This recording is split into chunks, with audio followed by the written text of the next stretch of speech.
In the quaint town of Thomasville, a tale of love and betrayal weaves through the grapevine, as Hank, our disillusioned hero, finds solace not just in the arms of two women, but in the very fabric of a community that embraces the unconventional.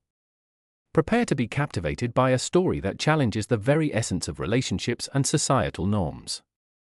I donned a provocative dress to a men's party in order to attract attention when I returned home. Have you ever been in a scenario where you wanted to let loose, but ended up doing so in the wrong areas and with the wrong people? I deeply regret going to the men's party because I wanted to let loose, as it ruined the only nice thing I had with my girlfriend. I'd never forget his look when I returned, and what he did made me regret ever attending that party. The alcohol you were consuming quickly passes through your system. Have you ever had one of those evenings where all you wanted to do was have fun and let loose? That's exactly what occurred to me recently. I decided to attend a men's-only party, believing it would be a fantastic way to have fun and meet new people. I am still in denial and can't get over the reality that I lost my girlfriend because I decided to be stupid and do something that jeopardized our relationship. There is only one person to blame, me. I completed all of that, and to be honest, I regret it. I still want my fiancé back. I would give anything to get him back to me. My fiancé, Alex Thompson, aged 34, and I, a female aged 32, met during a football game I attended at Florida Tech Panther Stadium a few years ago. He sat next to me, and because I was alone, so was he. We ended up speaking and discussing football in general. We've been getting along since then, and we had a lot of pleasure watching the contest. Another thing that made it so enjoyable was that we were supporting several teams, and my one, by the way, he would complain about the dishonest officials, claiming that they favored my team. Alex was a ball of joy and happiness. He was able to temporarily make me forget about my dismal life. At home, I'm not an excellent socializer, but it was simple with Alex. The chats were going so well, and I was having a lot of fun. We swapped numbers during the game and became inseparable after that. Alex is overprotective, and when he loves, he means it. He's a fantastic person, lovely, gentle, and humble. But do him wrong, and it would be as if you had unleashed havoc in hell. That person can keep grudges when he avenges himself, things do not go well, and you'd regret ever treading on his foot. I realized this when I met a person who I believe they had known for a long time. That guy called him names and reminded him of the past, which he had previously told me he wished to forget because the things he did to the guy were frightening. He was really heartless at the time, and witnessing it made me afraid of Alex. You know, when you see some terrifying and heartless things for the first time, you are traumatized for several days or even weeks. That was me after what Alex did to the guy. I was traumatized and did not want to see Alex for several days. My acquaintance with Alex lasted perhaps 7, if not 8 months, before he confessed his actual emotions for me. I could tell by his acts and the way he treated me that he no longer considered me a friend. I was relieved when he finally chose to end the mystery and confess. At first, I was shocked, I would not lie. I mean, he's attractive, so I assumed our connection would be purely platonic. I didn't envision myself as the type of girl he'd date or even propose marriage to. So Alex and I didn't date for very long. It took him around 5 to 6 months to propose, and when he proposed, I could not believe it. With my history of short-term relationships, I used to believe that I had bad luck because they never lasted more than 6 months, and all of the men I had dated would break up with me for the same reason: I did not satisfy their expectations or satisfaction. I could not believe it. I assumed I was the one with the problem, but I wasn't. My relationship with Alex was everything and more. It was pure ecstasy, and I felt so secure and cherished in him. He was the first true and genuine man I fell in love with, yes. I had reservations about our relationship and worried that it might not last like my past ones. However, it astonished me that we had been together for so long. From there, I realized I wasn't the problem. I used to date these men. Alex really improved my self-esteem. I began to look down on myself, believing that I would never be good enough for any man, only for God to turn the tables and give me Alex, the best man I'd ever dated, and the man who actually loved me for who I was, rather than what I could offer. Alex loved me for who I truly am. Nobody would have imagined that we had such a strong connection and chemistry. We would act like siblings at times, but also like lovers or closest friends. Alex was my go-to person if I had a problem. He knew how to make me feel better when I was under the weather. He recognized me from both inside and outside. He knew whether I was happy or sad, and I had ruined it all because of lust and desire. How could I ruin something so good that was going on between Alex and me? It was very selfish of me, but one thing I'll never forget is his revenge or actions when I returned from the men's party. It was something I never expected, and it continues to haunt me to this day. Alex and I would attend parties and explore new clubs or pubs. It was a fantastic experience to explore places with your partner. The relationship I had with Alex was very important to me, and I truly regret attending that party because it caused me to lose the only thing that mattered to me and the only person close to my heart. I just wanted to have some fun, but it seems like the fun had me instead. How could I be so stupid and irresponsible? A few years later, our relationship had hit rock bottom. We would argue all the time and sometimes go to bed angry with each other. Mind you, we had discussed going to bed angry with each other. We all agreed that no one would go to bed angry or sad because of another person. We agreed to talk about what we don't like and what makes us angry in order to avoid going to bed with a heavy heart. A lot was going on in our relationship to the point where I felt like I was regressing to my previous life, where I was drinking heavily, partying heavily, and having flings with men on occasion. I lost control of myself after losing my father in a shooting involving some gangsters in the police department.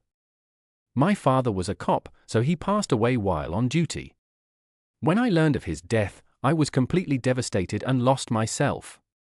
Another issue was that Alex was not always available due to his role as an event coordinator. His job required his full attention and time, so that affected me because his events would take up the majority of his time, leaving him with little time for me.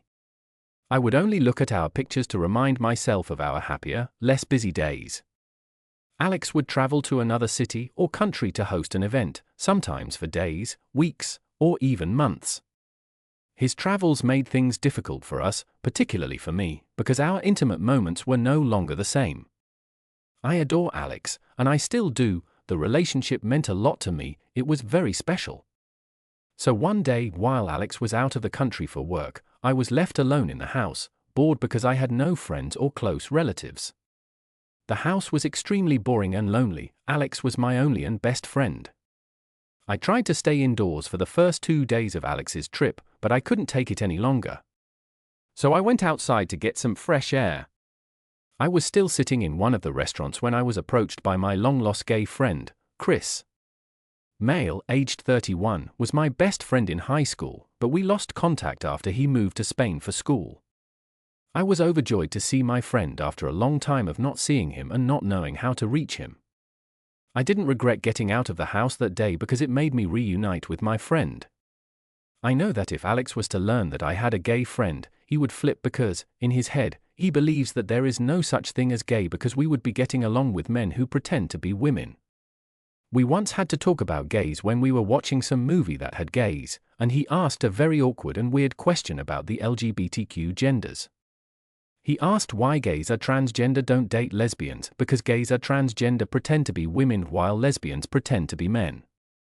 To tell the truth, I didn't know how to answer his question because I would also ask myself the same question sometimes and wouldn't get any answer. I just told him that we should actually ask someone who was a transgender or a lesbian that question because it was kind of confusing. I also wanted to know answers to that question because it was really intriguing. So Chris invited me to this party that was going to be at one of his friends' houses in Pinecrest, Florida. Since I was bored and had nothing to do in the house, I told him that I would come to the party. Later on, he sent the coordinates to the party, and I was super excited to be getting a chance to spend with my friend again. I didn't care about whose party it was or who would be on that party. I just wanted to have a good time with my long-lost best friend. That day, I didn't speak with Alex the whole day. I didn't even know when he would be coming back. If I knew that he would be home that day, I would have rejected Chris's invitation and made sure that Alex finds me home. The only thing that was on my mind that day was partying and letting loose. I prepared for the night, and then later, I went to the sent coordinates. When I got there, I just couldn't believe it. It was actually a party for men. I wish that Chris would have given me the memo, at least just to know what I would be expecting, but I was glad that my outfit was fitting very well. Chris introduced me to the guys, and I would say that they were all good people, chilled, and had a vibe that I needed. The party was going well, and the host was looking super handsome.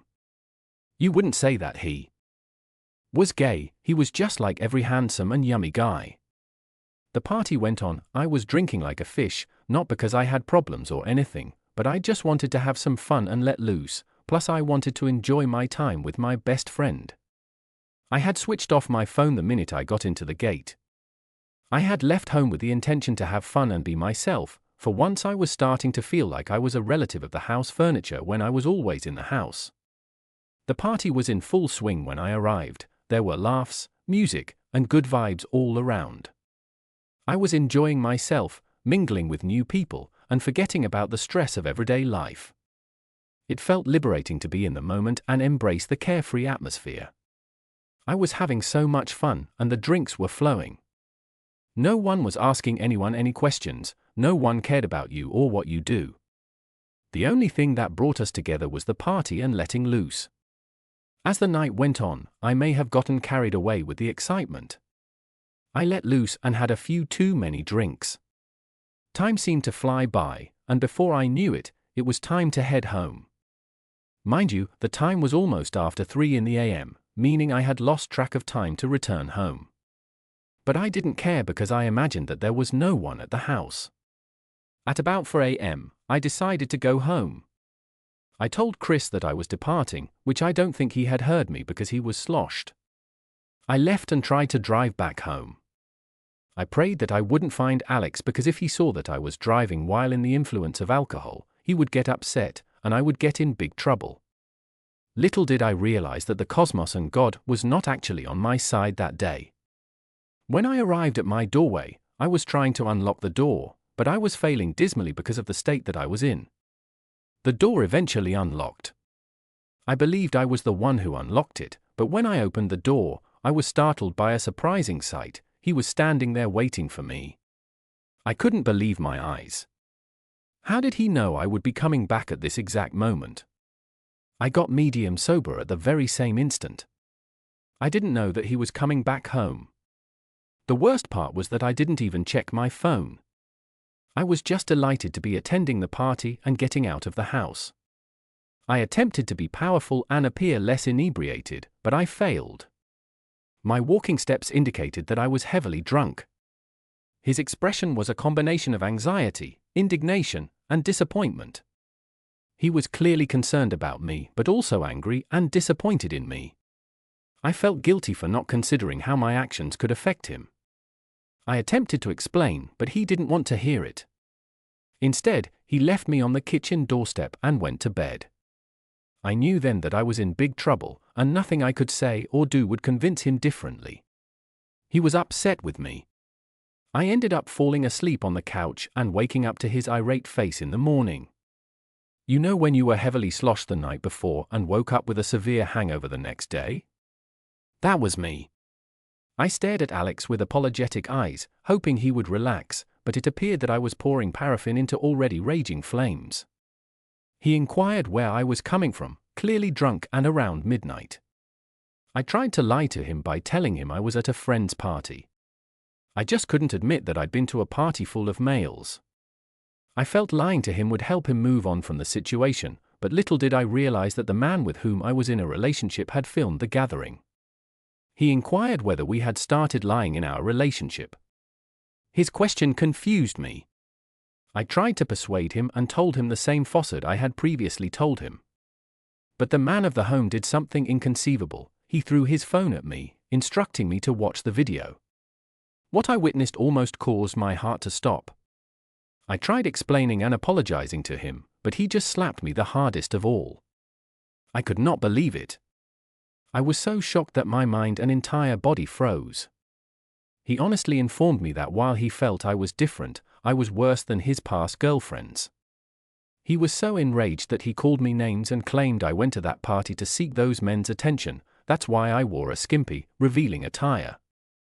I felt disrespected by Alex, but because I knew I was at fault, I chose not to pay heed and instead humbled myself and apologized for my actions. I told him I had no idea he was coming back that day, and I had wanted to get some fresh air because I was weary of being caged up in the house all the time. We argued a lot to the point where he informed me that if I had utilized my thick skull, I would have known he was returning because he had called me so many times, but I was unavailable. He informed me that I had failed him and that he would make sure that I regretted ever leaving the house and coming to that party because he would make me feel the same anguish that he was feeling. I wondered what he'd do because I hadn't cheated on him or anything, or maybe I did because the video showed me kissing with a guy. I don't remember, while another held me by the waist and spanked my ass. But is that really cheating? Another thing I couldn't remember doing until Alex showed me the video. It was extremely awkward and humiliating. I wish the ground would open up and devour me at that moment. After our furious dispute, he urged me to pack my bags and leave his house. I was stunned by his unexpected decision. I begged, cried, kicked, and apologized, but he wasn't hearing any of it. He even insisted on helping me pack and told me that he will not be in a relationship or live with a cheap person who goes about letting other men to spank, kiss, and claim she is inebriated. I simply couldn't believe Alex. I tried talking to him civilly, but he didn't want to hear it. He wanted me gone. I walked into our bedroom and packed my clothing. I informed him I was leaving because I wanted him to calm down and discuss the problem in a respectful and mature manner. Instead of responding to me, he just looked at me as if I were the most horrible thing he'd ever seen, and that truly broke my heart. I returned home with a heavy heart. I couldn't believe that the only man who had shown me genuine love had abandoned me and dumped me like used toilet paper. It was a difficult time for me because weeks had passed, and I had not heard from Alex. I even tried calling him, hoping he'd answer, but it appeared that he had blocked my number. During those weeks, I decided to log on to my social media platform and see if I could find him online to speak with him, but to my surprise, I was greeted by the same video from the party with the caption, "Sometimes we fall in love with people believing they are the one, only to discover after years of being together that the person you love is actually a snake in a sheepskin." After this, I will never forgive her, and I doubt I will ever be in a relationship again. That caption was the final straw in my patience and hope that my man would eventually respond to me. It drove me straight into depression. I had not only broken my relationship, but I had also broken the heart of the man who loved me and was always there for me when no one else was, whether I was happy or stressed. I had jeopardized that, and it was destroyed as a result of my stupidity. 2 months later, my mother asked our church pastor to pray for me. Then, I hired a virtual therapist because I did not want to face the world. I had my therapy sessions at home.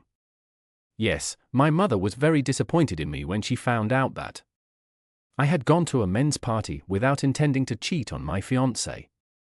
She became enraged with me and gave me the silent treatment for a week. My breakup with Alex left me shattered, and to make matters worse, the video he posted on his timeline, along with the caption, nearly killed me. I had no idea how much damage I had done to Alex's heart until I read the caption. He hated me, I believe he still hates me. 1 month later, I had begun to heal. I knew I needed to move on and try to accept the fact that what happened had happened, and there was nothing I could do to change it. My mother persuaded me to start focusing more on my catering business, which I had neglected for years. My mother took care of my business, and I am extremely grateful to her. My relationship with Alex made me forget about some of the things that helped put food on the table. From that day forward, I learned the importance of maintaining balance and considering the impact of my actions on others. While it is important to relax and have fun, it is also critical to be responsible and considerate of those who care about us. I'm still on the path to healing, despite the fact that it's difficult for me to let go of Alex. How do I deal with this? I've always been a big fan of social media, and so I see it sufficient to post about my situation here to solicit and get some advice from you guys, and to also share my story. I feel like some people could learn a lot from it, especially those currently cheating or planning to cheat on their partner. I'm currently in a very tight spot and need help. My name is MIA, and I am a 30-year-old woman. I've been married to my husband Ethan, who is a 32-year-old man, for 6 years. We dated for 2 years before getting married. We have 2 kids, Lisa, who is an 8-year-old girl, and Nicholas, a 6-year-old boy. We live in South Carolina in the United States. It is a small town, but we are happy with it. Ethan and I first met in an escape room. We instantly connected and took to each other like fish to water. There was just a beautiful spark between us. A bunch of years went by since our first date, and you know what? The spark between us is still kicking. I'm crazy about my husband. He gets the whole dad and husband thing down and goes all out for our kids. Our bedroom action? No complaints there, it's active and awesome. Now we make it a point to squeeze in date nights every weekend.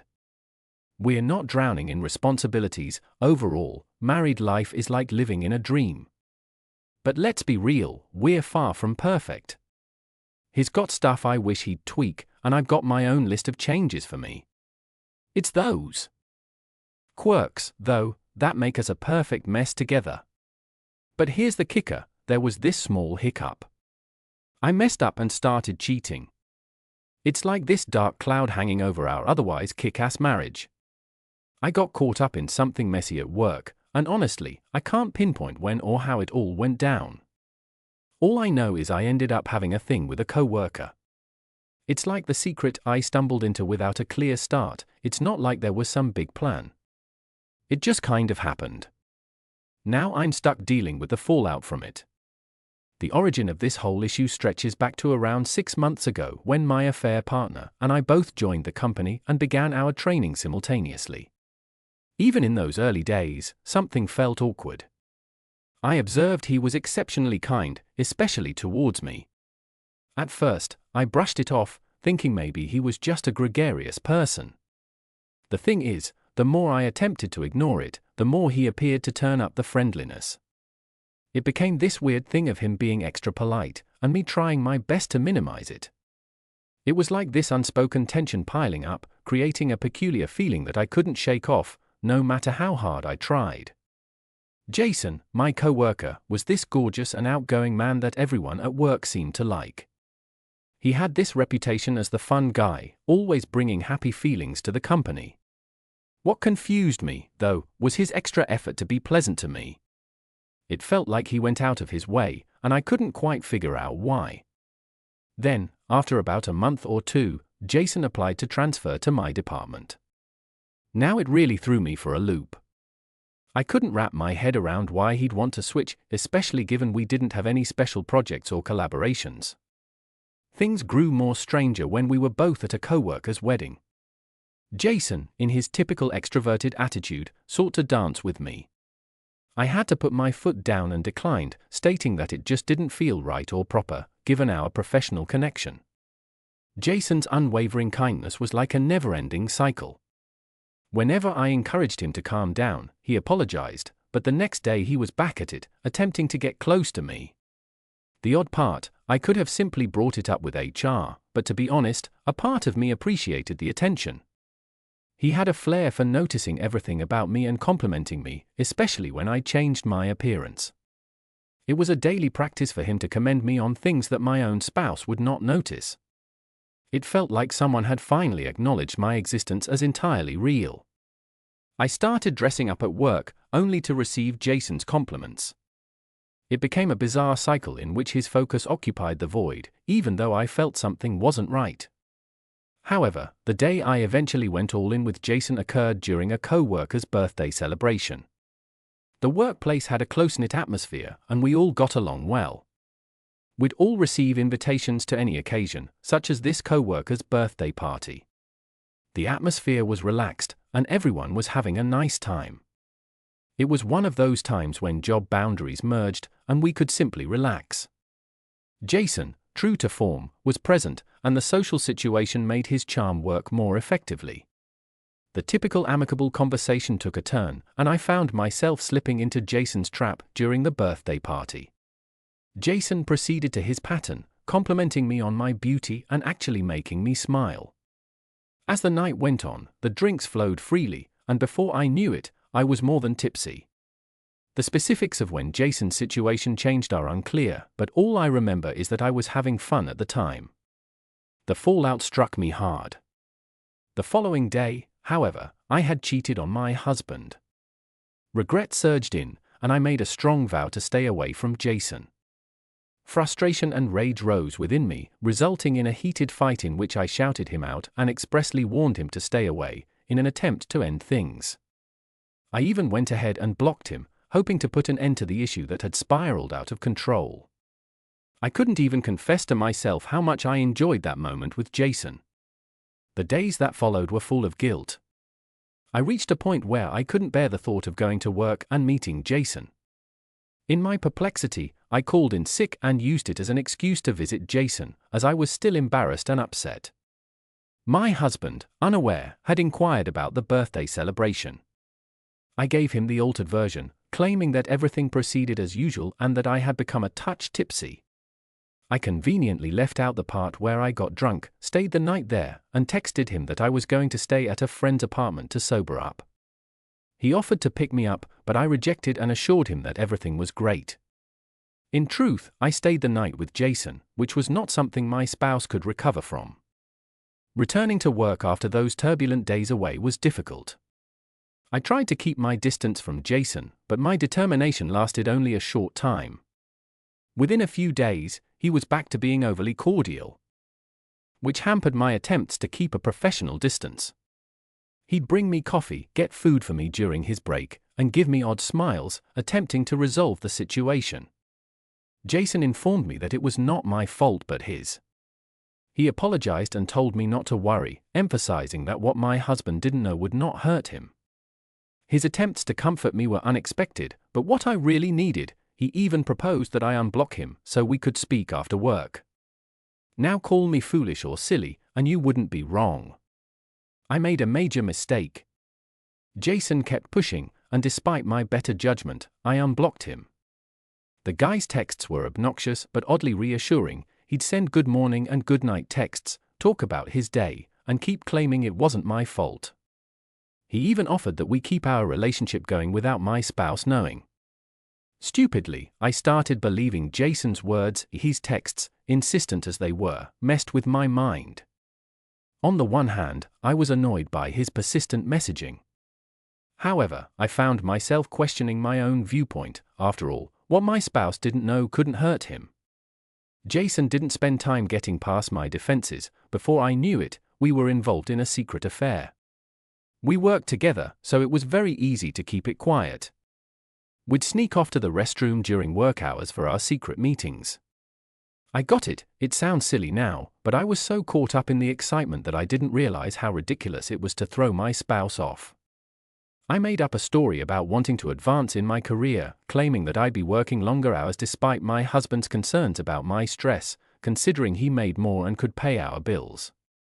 I persuaded him not to emphasize his bigger earnings. He also had more time for the kids, which came in useful as he performed the role of responsible parent.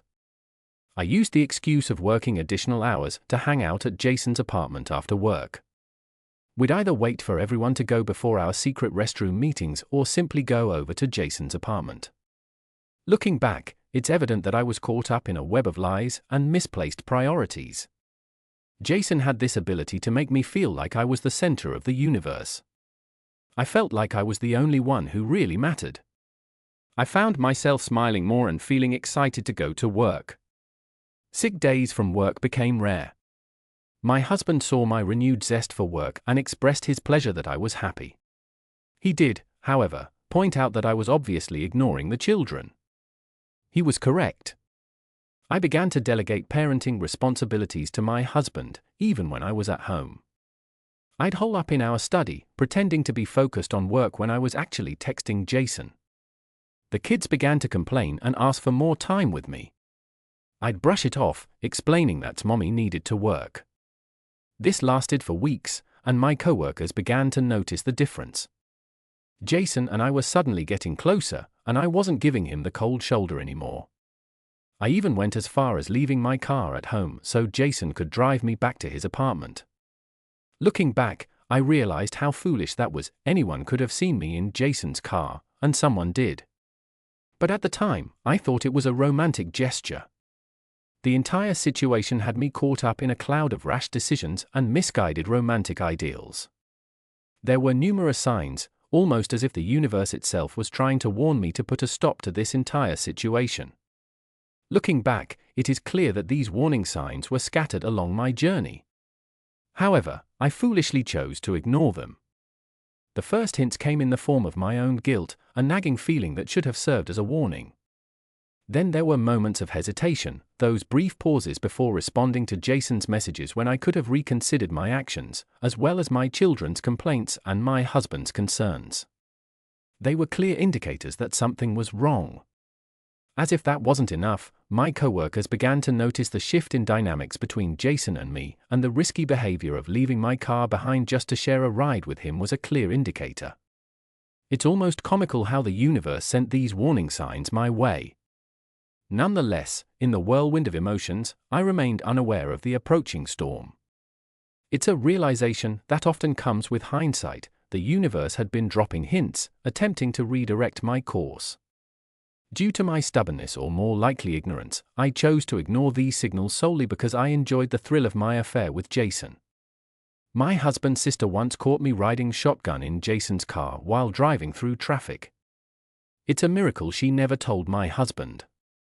Perhaps she simply forgot, as she does from time to time. Another possibility is that she assumed she had made a mistake because I was able to duck quickly and quietly when I spotted her.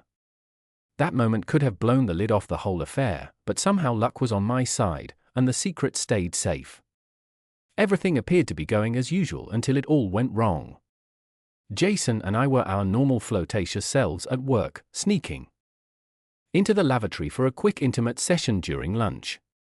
He brought me food, and we talked as if nothing had changed. We planned to go to his place after work, so I texted my husband that I'd be working overtime for a few extra hours. He was already okay with it. I'm home and ready to watch the kids. Isn't it perfect? Work is done. Jason was waiting for me in the parking lot. A few co-workers stopped to speak, and one even inquired whether everything was fine between Jason and myself. I told him how we'd become better friends when I recognized it was wrong to ignore him. She appeared doubtful but did not pursue further, just nodding and allowing the conversation to end. Now it's worth noting that I knew Jason wasn't exactly Mr. Clean in terms of lifestyle. He had a penchant for narcotics but was a functional addict. If you weren't really close to him, you'd never guess it. He looked good, stayed fit, and had a radiant energy that did not scream drug junkie. However, Jason was not only interested in utilizing, he also dabbled in dealing and kept a cache at his house. He once attempted to get me to try weed, but it wasn't my thing. I swore off it quickly and never gave it another chance. I completed my conversation with the co-worker and went to meet Jason in the parking lot. After eating burgers and fries, we went to McDonald's for takeout. We proceeded to Jason's residence, ate our dinner once we arrived, saw a movie as part of our daily routine, and then we were intimate. Things took a crazy turn when we were interrupted in the middle of an intimate moment by a knock at the door. It turns out that it was the police. Panic crept in, and I scrambled to get dressed, but Jason persuaded me to relax, assuring me that they probably didn't even have permission to search him. Perhaps they had a few questions, he stated. We reluctantly opened the door only to be arrested. To say I was shocked would be an understatement. They displayed a warrant and proceeded to raid Jason's residence, discovering not only marijuana but also other serious drugs. We both ended up in handcuffs. But here's the bomb they dropped when they were hauling me away: it wasn't just about the drugs. No, they suspected I was in collusion with Jason, who had also identified me as a dealer. And if that wasn't enough, they added adultery and infidelity. The shock hit me like a freight train. Infidelity? My thoughts raced. Was my husband the one who reported me? Did he know anything about the affair? Living in South Carolina, where infidelity laws are severe, added to the dread. Fines or even days in jail were on the table, and the last thing I wanted was to end up behind bars. In a frantic attempt, I tried to explain to the police officer that I had no knowledge of Jason's criminal acts. My appeals, however, went unheard since the officer insisted on waiting until we arrived at the police station before hearing me out. So, reluctantly, I remained silent throughout the voyage. When we arrived at the police station, they separated Jason and me and took us into different rooms for severe questioning. Overwhelmed by emotion, I burst into tears and told the police officer the truth. I revealed that I was married and had been cheating on my spouse with Jason. I made it plain that Jason was well aware of my marital status. However, when it came to drugs, I chose to lie. I informed the police that I had no knowledge Jason was involved in narcotics, that I had never taken anything from him, and that he had never told me about his drug trafficking activities. As I confessed, tears poured freely. I insisted on having my counsel there, realizing that they couldn't keep me without filing charges. The officers told me that I was free to leave, however, they strongly advised me to seek legal counsel. Emphasizing that their investigation would continue, they also informed me that I would be called to testify against Jason in court. Of course, to protect myself, I soon agreed. Just as I was ready to depart, one of the cops approached me and placed a bomb. My spouse had snitched on me by providing them Jason's address. They indicated they didn't normally spill the beans, but my spouse insisted on telling me to put salt in the wound. They informed me that I was no longer welcome at home due to my cheating habits.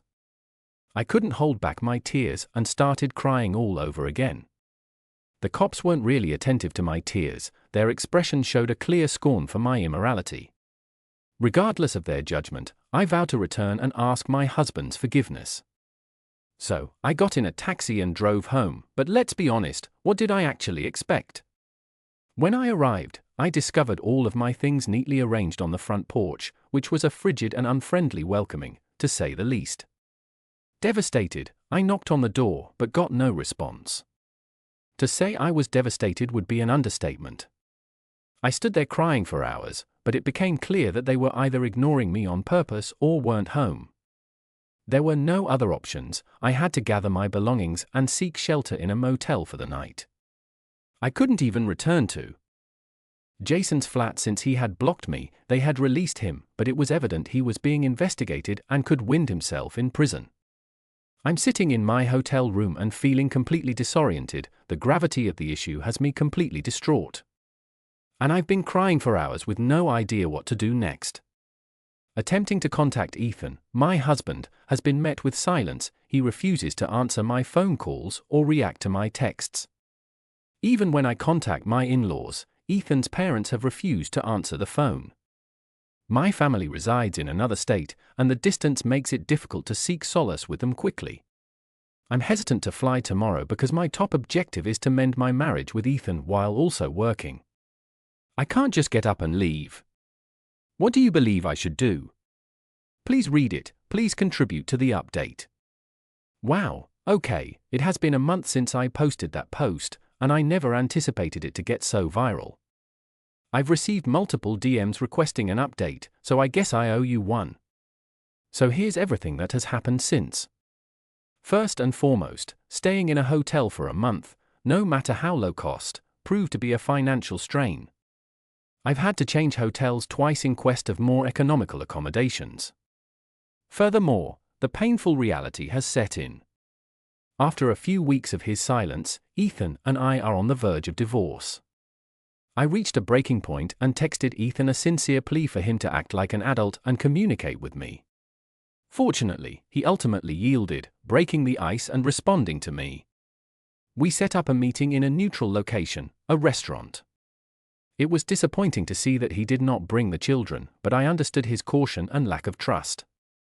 When questioned why I did it, the entire exchange was stomach-wrenching. I couldn't think of a single excuse. His disappointment was palpable. He told me that I broke his heart. When Ethan confessed that he was the one who called the cops on Jason, I admitted that I knew because the police told me at the station. Ethan added that he had told the officers to inform me because he had first intended to terminate all relations with me. I couldn't help but wonder how he knew about Jason's drug activity, but Ethan merely said that he had sources. When I questioned him how he discovered my infidelity, he told me that he found out in a variety of ways. He'd seen my text exchanges with Jason and even taken screenshots. He also claimed to have heard it from others in town, including some of my co-workers who contacted him. I was devastated. I could not hold back the tears. All I could say was, "I'm so sorry. I adore you. This was never meant to happen." But he wasn't buying any more. There was no longer any trust. Ethan said he wanted a divorce for our mental health. I broke down even more since he made it apparent he couldn't get over what I'd done. The misinformation that he was fed simply made matters worse. He laid it all out, discussing how he handled everything at home, babysitting and caring for the kids, while I lied about working late. We're actually spending time with Jason. My marriage had been ruined as a result of the disaster I caused. Ethan pushed it into me. He had been carrying a lot more weight, earning more than I did, and taking on all of the obligations. That didn't bother him. He reminded me of how disconnected I was from the children, engrossed in my own world with Jason. Ethan admitted that he had known about it for a while and hoped that I would change, but I never did. He admitted that he would not have stopped if he hadn't called the police. It was like a reality check and wake-up call. Ethan shut the door on forgiveness and told me it would never happen. He told me that divorce papers were on their way. He wanted custody of the children because he had proof that I had been absent from their life on numerous occasions. He asked where I was staying right now, and when I told him it was a hotel, he ridiculed me for crashing in a hotel and questioned why I wasn't bunking with Jason, which made me weep even more. He then told me that he was withdrawing money from our joint account. I was unable to complain, it was mostly his money. But he agreed to give me enough to get by for a few weeks. Ethan stated he would text me when the divorce papers were ready. When I inquired about the kids, he told me that we could meet next weekend. Despite the fact that I had damaged him, he didn't want to keep me from visiting them. But he made it obvious that it was my responsibility to reconcile matters with the kids who had grown distant during my absence. It hurt, but I couldn't dispute that Ethan was telling the truth, and the weight of my own deed struck me hard. Ethan left after our heart-wrenching chat. He even paid for our drinks at the restaurant and gave the waitress a gratuity. I'm still waiting for the divorce paperwork. I will not fight. I know I deserve everything, and I'll sign them without complaint. It's the least I can do after everything that has happened. Let's just say Jason's become a ghost in my life. I haven't seen him or spoken to him in a while. To be honest, I no longer care about his fate. I'm still waiting for a call from the cops, and when that time comes, I'll go against him without hesitation. That's the complete story on what's been happening lately. Thank you for taking the time to listen. Here's some advice for everyone out there: do not cheat on your partner. Seriously, it's not worthwhile. Take a lesson from my errors. I'm back at square one because I made some bad decisions. Here's the next part. Carl looked up at Hank and remarked, "Man, I'm completely starving. How can I cover your work if you go to Gino's for some substitutes?" "I'll pay, but Carl, it is all the way across town. It will take me at least half an hour. Why don't we just order a delivery? We'd finish quicker." Hank replied, "Yeah, I understand. However, we deserve a treat. In any case, the boss will pay for the cost." He didn't elaborate. We had to stick to local spots. All he cares about is that we finish the software as soon as possible and notify him when we leave, so he can manage the timesheets and set the alarms. "Come on, dude." Carl was insistent. "That's okay. You have the last say." Hank sighed and rose to exit the cave. The programming and server rooms were given a nickname. Hank had predicted that traffic would be terrible on a Friday evening. To make matters worse, Gino's was not only across town but also a well-known nightclub. He'd only been there once before and had to say the food was fantastic, especially the subs and pizza. Hank located a spot near the back of the parking lot after circling it twice. While heading to the building, he observed an automobile that looked exactly like his wife's, but brushed it off because she was supposed to be at home with her sister, who had just arrived for a visit. Gino's. Hank approached the cash register near the kitchen. A waitress noticed him and inquired, "How can I assist you?" "I'm Hank Smith. I'm here to pick up a phone order," he explained. "Let me check if it's ready," she said before disappearing into the kitchen. She returned moments later, looking perplexed. "I am sorry, hun. I could not find an order with that name." "Are you positive you called it in here?" she inquired. "Yeah, my colleague called it in about 20 minutes ago. I drove all the way across town to get it." "Are you certain you haven't got it?" Hank was insistent. "There is no record of this." "Who is he speaking to?" she inquired.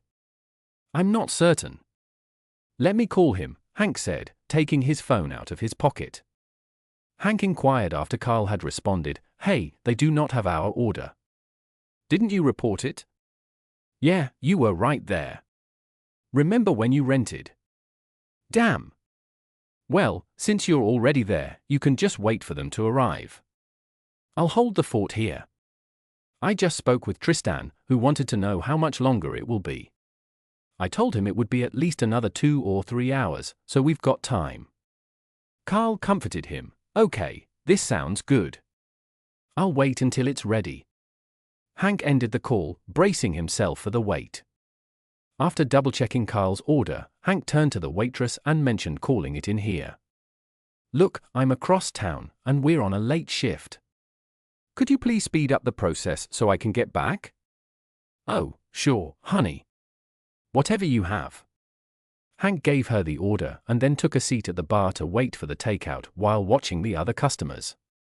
He received the shock of his life. His wife, Wendy, was dancing with his boss, Tristan. To make matters worse, Wendy's sister was also dancing close by. "So what the heck?" he muttered to himself. Right as Hank was about to confront them, he saw his world crumble. Wendy rose to her tiptoes, wrapped her arms around Tristan's neck, and kissed him deeply. Throughout the kiss, Tristan's hands were exploring her. Hank's rage overtook him, and he pushed his way through the crowd, approaching them. Tristan broke the kiss, half-turned, and wrapped his arm around Wendy's waist, guiding her away from the dance floor and toward the exit as they walked. Tristan slid his hand back down to cover her backside. Hank quickly took a few pictures before following them out of the bar. They walked across the parking lot toward Wendy's car, pausing to kiss every now and then. Hank managed to capture a few more images of their intimate moments. When they arrived, Tristan's large truck had been parked near Wendy's car. Wendy leaned against it, and Tristan pressed against her, exchanging another deep kiss. Tristan quickly unbuttoned Wendy's blouse. After several more passionate kisses, he opened the truck's back door and pushed Wendy into the seat. Hank approached the vehicle after the door closed, watching his world shatter. He chuckled bitterly when Wendy asked, "What's that flashing light, honey?" Tristan responded, "Don't worry about it, honey. It's most likely just lights from passing cars. Relax, nobody sees us." Hank, enraged, wrapped his handkerchief around his head like an old Western bank robber before yanking the door open. He dragged Tristan out, landed a quick hard kick between his legs, and searched his pockets for his wallet and keys. Hank inserted the keys into the truck's tailgate keyhole but kept the wallet. He hoped they wouldn't notice the keys, which could result in the truck being stolen. Hank intended to throw the wallet out a window in a rough area of town on his way back to the office. Hank dashed back into the bar, reclaiming his seat. The waitress quickly approached and said, "There you are. I thought you had your orders ready." "No, I've always been here. I'm just talking to a friend over there. Sorry I didn't see you sooner." Hank answered, "No problem."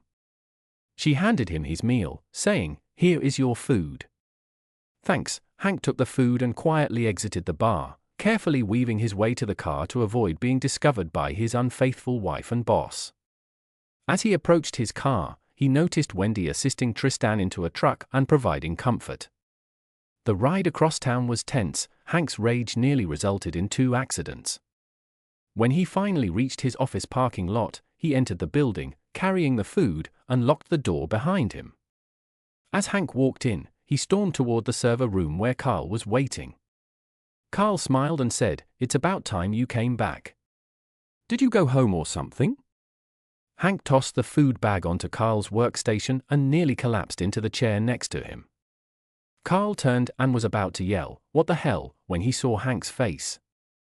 "Shit, are you all right?" he inquired. "Yeah, no, really." Wendy was in Tristan's truck, sitting in the back. Hank responded, shaking his head. "I'm sorry, man," Carl expressed sympathy. Hank whispered, "It's not your fault." Carl admitted, "I'm sorry." Hank turned toward Carl, his face red with rage. "What do you mean by that, asshole?" "During my email spot checks, I act as the system administrator. I discovered a series of notes from Tristan and Wendy. They intended to meet there tonight," he stated. "He kept you busy here so they could play around. I did not want to say anything until it was absolutely necessary. So, I dispatched you to pick up the sandwiches to find out what was going on. That is why I did not call in the order. I wanted you to have enough time to catch them if something went wrong." Carl elaborated, "You were right. I have some extremely explicit photographs of them in his truck." Hank replied grimly, "I apologize." "Hank, what's the current plan?" Carl inquired. "What do you think?" "I leave Wendy and quit this terrible job," Hank announced. As expected, they didn't do anything that night. They spent most of their time debating Hank's next actions. Hank showed Carl the photographs and recounted what he had done to Tristan. Carl laughed and remarked, "That's good. If he comes up for work tomorrow, we should surely give him a hard time, especially if he's moving slowly." Hank sat quietly for a time before gathering his luggage.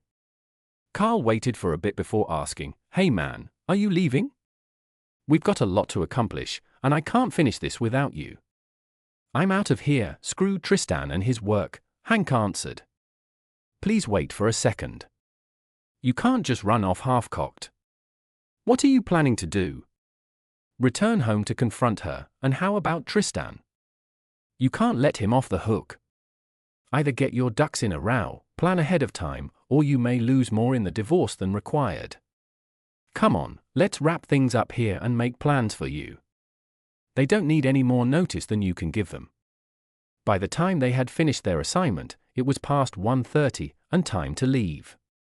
They stood just outside the office door as Carl attempted to contact Tristan to remotely lock the doors and activate the intruder alarm. Tristan remained silent for some reason. They chuckled about it while continuously calling him. After 20 minutes of silence, Carl phoned the security head, alerting him that they couldn't reach Tristan and that he needed to lock up and set the alarm before they got into their automobiles. Carl muttered, "You know, this is ridiculous. I've never worked anywhere else where I didn't have a key, in addition to there being an alert code if something goes wrong outside of office hours. We'll have to wait for Tristan or security to unlock and turn off the alarms." Carl suddenly came to a startling realization and exclaimed, "You know, it just hit me. We only need to contact Tristan when we are working late. Do you believe it's because he's messed around with some of the other wives? I don't really care, man. He's already screwed me, and I'm gonna make him pay. I'm completely fatigued. I'll see you tomorrow, or more specifically later today. Please take care." When Hank stumbled into their little rented home, Wendy had still not returned home. He was enraged at what he had witnessed and wanted to confront her, but he also felt relieved she wasn't present. He wondered where she was but assumed she was with Tristan. Hank took a brief shower and then collapsed into bed, falling asleep nearly instantaneously. He didn't wake up until 9:30 a.m., when sunshine struck him in the eyes, and he noticed that Wendy's side of the bed was untouched. He removed the sheets before getting dressed. He staggered into the kitchen and started preparing coffee. He finished his coffee and a short frozen breakfast sandwich, then had another cup of coffee. Hank went to work, anger boiling within him as he considered ways to make Tristan and Wendy pay for their actions. When he got to the workplace, he discovered that everyone was present except Tristan. When he contacted Sheila, Tristan's secretary, and inquired about his whereabouts, she said, "I don't know. No one has heard anything from him." The day was dragging on. Hank and Carl were both fatigued from their late-night work sessions, but the project was finally nearing completion. Meanwhile, the rest of the team was running code checks and stress testing the application before it was deployed on customer servers. Hank moved from workstation to workstation, supervising and combating tiredness. His thoughts kept returning to the unexpected discovery he had made the night before. Finally, it was time to go home, and Hank did. He entered the living room to find Wendy cuddled up on the sofa with a glass of wine in her worn-out robe. Her eyes had big dark bags under them. She looked up at him guiltily as he entered the room. He demanded instantly, "Where in the hell were you last night? You didn't even phone to inform me that you wouldn't be home, and where's your sister? Wasn't she going to be staying with us for a few days? She received a call and needed to depart early. I drove her to the airport yesterday afternoon and stopped for drinks with the girls on the way home. It was dreadful, one of them was mugged in the parking lot, and I spent the night with her in the hospital. I apologize. I did not make a call yet, my phone battery expired, and you couldn't find a phone in the hospital. Borrow a charger or rely on your sister's? I didn't think. I'm very sorry, honey.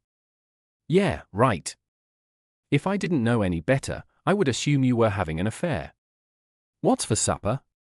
I haven't planned that far ahead. What exactly do you want? I honestly don't know. Do something quick. I am completely fatigued. I didn't complete work until after 1:30 a.m. And it took over 3 hours for me to fall asleep. I don't have anything quick to cook, so how about I order a pizza? Yes, that is fine, I'm going to tidy up. While showering, Hank's thoughts returned to how to exact his revenge and disentangle himself from the mess Wendy had made of their marriage. As he washed, an idea struck him as a plan that could validate his suspicions of Wendy's infidelity while also providing a solid strategy for his next move. Despite being the business manager, Tristan had only a minor in computers and programming. He mistakenly believed himself to be an expert, causing frustration among his staff with his misguided interventions. Hank, one of his employees, was acutely aware of Tristan's inexperience after witnessing his failed programming attempts. Fed up, Hank devised a revenge plan. Hank decided to create a website featuring incriminating photos of Tristan and Wendy to accomplish this. He planned to hack into Tristan's home or office computer and use it to create the page, giving the impression that Tristan had created it himself. That afternoon, Hank went to an internet cafe and started hacking into Tristan's home computer. Like many hackers, he started by scanning the hard drives to see what he could find. To his delight, he discovered photos of Tristan with several other women, some of whom were married to his colleagues. Hank copied the folder of photos to his own computer and began working on the web page, which he titled TS to ATTHS. He included links to the page from a variety of adult and seemingly innocent websites. His goal was to carry out all of his activities on Tristan's home computer in order to convincingly frame him. The process took several days, with occasional pauses for personal reasons or because Tristan turned off his computer. After the website went live, Hank shifted his focus to other ways to exact revenge. He created an email with a link to the website and sent it to everyone who knew Tristan, Wendy, or any of the other women involved. This email acted as a pretext for Hank to discover Wendy's infidelity. Hank confronted Wendy with this information, and she responded with a litany of cheaters' excuses. "I am sorry, honey. It meant nothing. It was only once that I ran into him there when my sister and I went out for dinner," and so on. The following morning, Hank returned to work, confronted Tristan, and resigned on the spot, leaving Tristan bruised from a physical altercation. The resulting divorce became contentious. Wendy initially sought reconciliation but quickly resorted to a countersuit. During the heated legal battle, Wendy sought vengeance by reporting Hank to the prosecuting attorney for allegedly running an online gambling website. The website in question was Hank's pet project and began as a casual platform for playing Texas Hold'em with friends before quickly expanding to accommodate players from around the world. New users were given 2 million virtual chips with no monetary value, plus an additional 1 million chips per day. Initially, if a player lost all of their chips, they were unable to play again until the following day. However, due to high demand for more chips, Hank implemented a system that allows players to purchase extra chips, even though there was no gambling in the traditional sense. No one received any tangible rewards for their contributions, only the ability to continue playing. What began as a simple act of vengeance turned into a chain of dramatic events that combined personal betrayal with professional sabotage. Hank had been running his website for more than a year when his marriage ended. The site was a goldmine, generating large sums of money. Learning that Tristan had been seeing Wendy, Hank considered leaving his job to focus solely on his online business. Still, he wanted to finish the project he and Carl were working on together first. Over the last year, he expanded the website to include new card games and even slot machines. The sheer volume of money people spent on buying chips astounded him, especially since they never won anything but more chips they eventually lost. Fortunately, all transactions were channeled into a bank account in the Cayman Islands. Hank was incorporated and drew just a tiny salary from the company, guaranteeing his anonymity as the sole owner. Even Wendy assumed he was merely a contract coder. He was relieved by this arrangement, now recognizing she could struggle to collect any part of his little earnings from the web business. Having quit Tristan's company, Hank was actually earning less than Wendy during their divorce proceedings. Wendy reported Hank to the police for operating an internet casino. Although the authorities investigated and questioned him twice, they found no grounds for prosecution, as participants received nothing but chips for their money. Wendy's attempt to cause issues only fueled Hank's resolve to be tough during the divorce. After 7 months of heated legal fights, the divorce was finalized. Hank was ordered to provide modest support to Wendy for 3 years, based on his work status at the time of filing. When she agreed to accept a big sum instead of regular installments, Hank felt emancipated. He realized he couldn't remain in the community where his life had dissolved and resolved to leave. Putting his stuff into his truck and a 14-foot trailer, Hank started off with no clear destination in mind. His first trip was a river where his grandfather and father used to take him fishing. They would camp on a gravel bar, catching, cleaning, and eating the fish right there. His mouth watered as he remembered the past. Hank made camp on the gravel bar and went fishing. That evening, the fish were biting, and he quickly lost himself in the simple pleasure of the activity, briefly forgetting why he was there. He spent 2 days camping, swimming, and fishing until he ran out of supplies and left his camp set up. Hank drove to the nearby town to restock. According to the sign, the population is approximately 850. The town had a small mom-and-pop grocery store and a cafe popular among local farmers when they had the time. Hank felt a twinge of sadness as he drove through the town, which had seemed much larger and busier in his youth. Many of the grand old houses stood vacant, with some of the smaller ones on the verge of collapse. The empty houses were dotted with for sale signs, and Hank wondered how long they had been listed. The neglected yards, which clearly hadn't been mowed in years, only added to the town's desolate look. One of the largest and most elegant houses in the past was now completely obscured by overgrown trees and brush. The only indication was an occasional glint of metal from the roof visible through the foliage. This house once belonged to a doctor who worked at the now-defunct local hospital, which had 40 beds and was frequently full. Today, the hospital was just another vacant structure on the town's main street. Hank was pleasantly surprised to find the small privately owned phone company still in business. He remembered their outdated equipment from his grandfather's cabin by the nearby river. Curious, he decided to eat at the nearby cafe before going grocery shopping. Inside, he was surprised to learn that the phone company had modernized and now provides internet and cable TV service. Hank returned to his truck after finishing his delicious burger to retrieve his laptop. He sat at a quiet table in the cafe and began working on his website, performing difficult maintenance tasks while using his phone as a hotspot near the river. Although a few customers gave him a curious look, only the waitress interrupted to see if he needed anything. Hank closed his laptop at the end of the afternoon, having completed all of his work. The cafe's proprietor approached him. "We don't see much of that around here," he said. "I was considering canceling my internet service because just a few kids use it. I have not seen you here before. Mind if I inquire what you're up to?" You appear to be typing a lot more than simply perusing the internet. Are you new to town? No, I don't mind at all, Hank said. I'm camping by the river while healing after a difficult divorce. When I was little, my grandfather and I would go fishing and camping here, and I always enjoyed it. I believed spending time here would help me relax. In terms of what I was doing, I was running a website and catching up on some housework, but I couldn't use my phone's hotspot effectively. I hope you did not mind. Not at all, the proprietor told him. That is exactly why we established the internet service, partly for myself and the personnel, but I also hoped that it would draw customers. If I agreed to pay for internet, the phone company offered me a free basic video package to promote their services, so I leaped at the chance. So, how long do you plan on staying?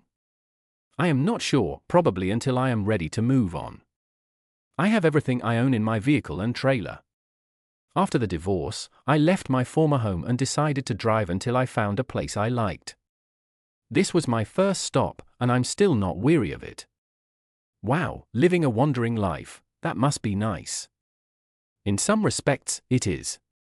I've always wanted to find a place that I love, settle down, find a good career, meet the right woman, and start a family. So far, no luck there. So, I am back to wandering. So, good luck with everything, Hank said. I need to get back into the kitchen. Please let me know if you need anything else, he called out as she turned and walked toward the kitchen. He yelled out just as she was about to enter, "Hello, could you bring me a salad, another burger with fries? Also, what time is the food shop closed?" "Sure, enough honey, coming right up," she replied. The grocery shop shuts at 6, and it is now 5:30. You may want to go there before eating. You won't complete your meal before they close if you want.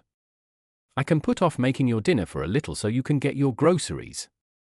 Melissa offered. Hank smiled. Thanks, I will do that. I'll be right back. He stood up and moved towards the door. Hank walked about a block to the tiny grocery store, moving rapidly down the aisles, picking up canned soup, bread, chips, and a few cans of veggies from the coolers. He gathered lettuce, cheese, lunch beef, and a few small steaks. Prices were higher than in large cities, as they are in most small-town stores. However, when considering fuel prices for a journey elsewhere, they were acceptable. He quickly completed his purchases and stored the cold stuff in his cooler back at the truck. His truck was equipped with an inverter to keep the cooler cold without ice, as well as a small generator on his trailer to charge the batteries for use on the river, giving illumination at night and powering his computer and phone. When he returned to the cafe, Hank smiled at his host who was carrying a salad to the table he had been using throughout the day. She placed the salad dressing and crackers in front of his chair. "Here you go. I started eating your burger when I noticed you unpacking your groceries. It won't take long now."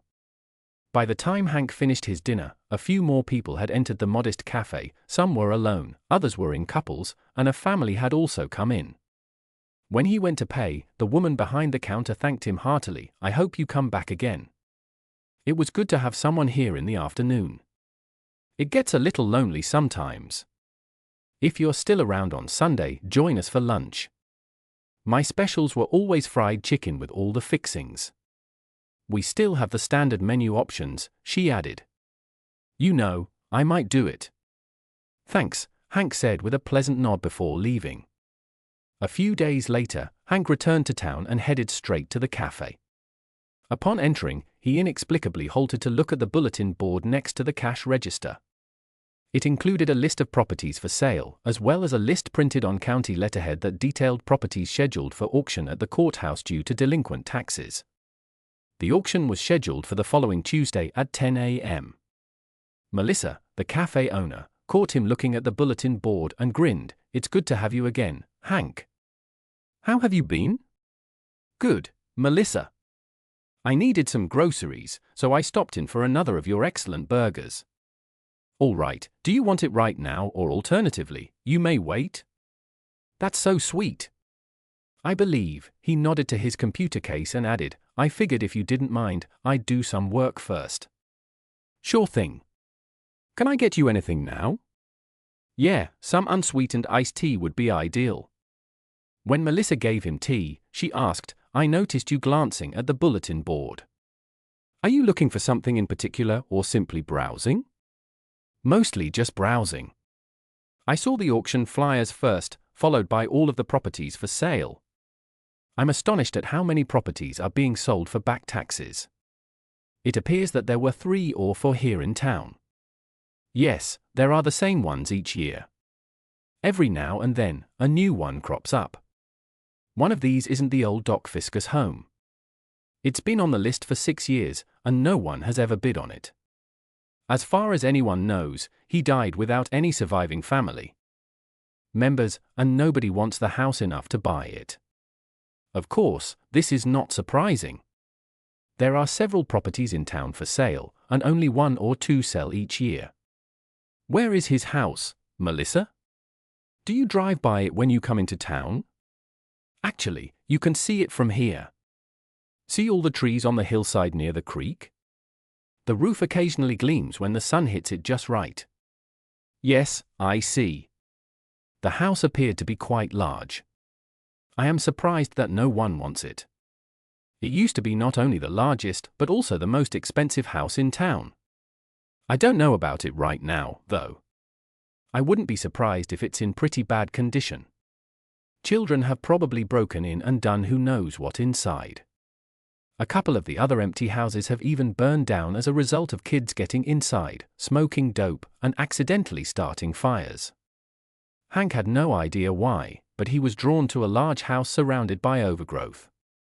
He realized he was more relaxed and oddly happier in this small town than he had been in months, if not years. While working, his thoughts would occasionally drift back to the old house in the upcoming tax sale.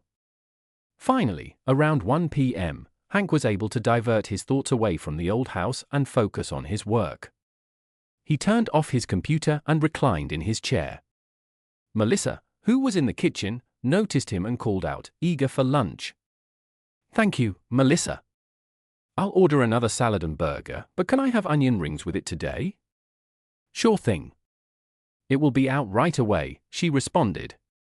While waiting for his meal, Hank made small talk with 2 farmers who were still lingering after their lunch. One of them commented, We've seen you around these parts for a couple of weeks. Are you new here? No, not really. I left a cheating wife and quit my job when I discovered it was my boss she had been with. I packed everything into a trailer and hit the road. My grandfather used to bring me here to fish in the summer, so I've been relaxing by camping at the same old gravel bar. I occasionally come here to get groceries and one of Melissa's hamburgers.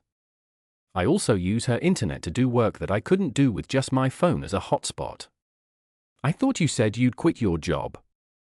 What type of work can you do from a cafe? One of the farmers asked. I used to run an internet game page as a side project. I still manage it by doing housework and updates to keep some money coming in. I don't really understand what half of that means. I suppose you're one of those tech geniuses I hear about, the farmer said.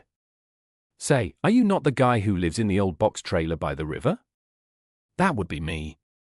I hope I didn't cause any trouble. No, Joe is used to people parking and fishing there, as long as you don't mess things up or let his cows loose. He is fine with it, one of the farmers replied. After a while, the farmers settled their accounts and left. When Hank saw Melissa cashing them out, he decided it was time for him to go as well. He paid his bill, bought groceries, and loaded them into his truck. Right as he was leaving town, he felt compelled to visit the old doctor's house. It took some effort to push through the overgrown brush, but Hank was eventually able to get a closer look. Locals referred to the house as a 1.5-story dwelling with a full ground floor and a finished attic. He couldn't see how many rooms were up there, but he knew there were some. As expected, some of the walls, boards, and wooden porches were rotting, and the house was in desperate need of a fresh coat of paint. Surprisingly, all of the glass in the old single-pane wooden windows remained intact, and the roof, covered in galvanized metal, remained mostly shiny. Hank felt guilty, but he managed to open a window and climb into the old house. He wandered around for almost an hour, scrutinizing everything. To his surprise, the bones of the house, the frame, were still in excellent condition, and the room layout was superior to that of most older homes. The property also included 2 outbuildings, a 2-car detached garage and a small barn, all located on what appeared to be a 4 or 5 acre lot. After finishing his inspection, Hank struggled back through the overgrown yard, climbed into his truck, and returned to his trailer near the riverbank. For the next 3 days, he couldn't stop thinking about the old house and how much he loved the small town. Monday morning, he found himself back in town, returning to the old house and following the same route as before. He conducted another inspection of the buildings and grounds. Something about the house piqued his interest, and he soon found himself sitting on the old porch steps, staring into the brush-covered front yard. Hank returned to his truck around noon and drove a short distance to the local cafe for lunch. As she took his order, Melissa smiled and asked, "What do you think of Doc's old house?" "What?" "Come on, Hank, I can see the location from here, and I noticed you stopped by last week and again this morning. Half of the town is aware that you have been snooping around. So, what do you think?" "I do not." "No. Something about it appeals to me, but it appears that making it livable again would require a significant amount of work. Just cleaning up the yard is a major project, and the whole house needs modernization. A lot of the boards have been run down, and I won't know about the framing until I can remove some siding or interior wall boards. It appears to need a complete overhaul, wiring, plumbing, the works. I'm just not sure." "Yeah, that's probably why no one else has bid on it, and no one wants to live out in the sticks anymore. So, do you want another burger or something else today?" "The burger and rings again, please," Hank replied. While waiting for his lunch, Hank couldn't keep his eyes off the old house. He didn't even log on to his website as he normally would. Throughout his meal, he kept looking toward the house, immersed in thought. It took some effort to focus on his computer to finish the little work he had left. Once done, instead of heading to the grocery store for supplies, he returned to his camp.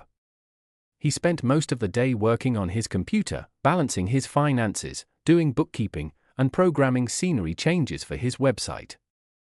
With over 50,000 players on his site who averaged $1.50 weekly buying chips, his gross income was expected to be around $13 million annually, depending on the year and equipment costs. His profits typically ranged from 15 to 20% of the gross. Hank had a restless night and found himself awake just after dawn. As he sipped his coffee, he watched the sun break over the trees, contemplating both his life and the day ahead. Almost automatically, he filled his large insulated cup with coffee, jumped into his truck, and headed toward town. However, instead of taking his usual turn off to the small town, he continued down the highway to Nut City, the county seat. Reaching Nut City just after 9:30 a.m., Hank parked his truck and wandered toward the courthouse. After verifying the location for the upcoming tax and foreclosure sale, he stood waiting right on cue. The sheriff arrived with 2 men in suits and a tall, lean man dressed in worn Levi's, a blue western-cut chambray shirt, cowboy boots, and a white Stetson hat. The sheriff addressed the small crowd, saying, "Good morning, everyone. We're about to auction off some foreclosed properties and a few that are delinquent on taxes. If you're here for that, please come closer and we'll get started." As 3 or 4 people drifted away, the remaining group, including Hank, moved closer.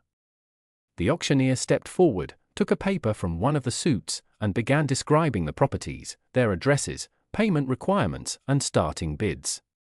The foreclosed properties were auctioned off first. Once they were sold, most bidders left the scene, leaving only Hank and 2 others. As the auction moved to the tax-delinquent properties, the rules were explained again before the first tract was described. 2 farms were sold, and shortly after, 2 other bidders turned to depart, leaving Hank alone. One of the men asked, "Hank, are you here for the sale, sir?" "Yes," Hank replied. "All the land has sold. All we have left are a few old abandoned dwellings." "Were you interested in one of them?"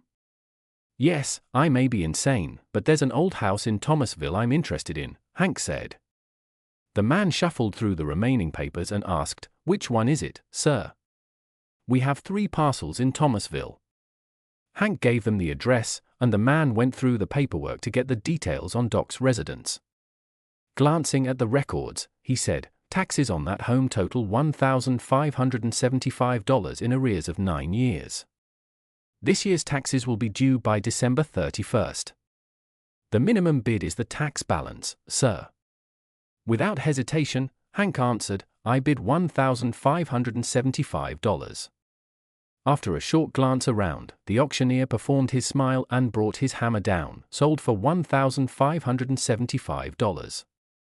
Hank spent the rest of the day in town finalizing the property specifics and completing the appropriate documentation, such as deeds, and recording them. He also made that address his permanent residence, allowing him to modify his mailing address and legal residence. He registered to vote and even went to the power company to arrange for electricity supply. He ultimately left the store and returned to Nut City around 4 o'clock in the afternoon. When he arrived, he parked near the cafe and entered the cool, inviting space.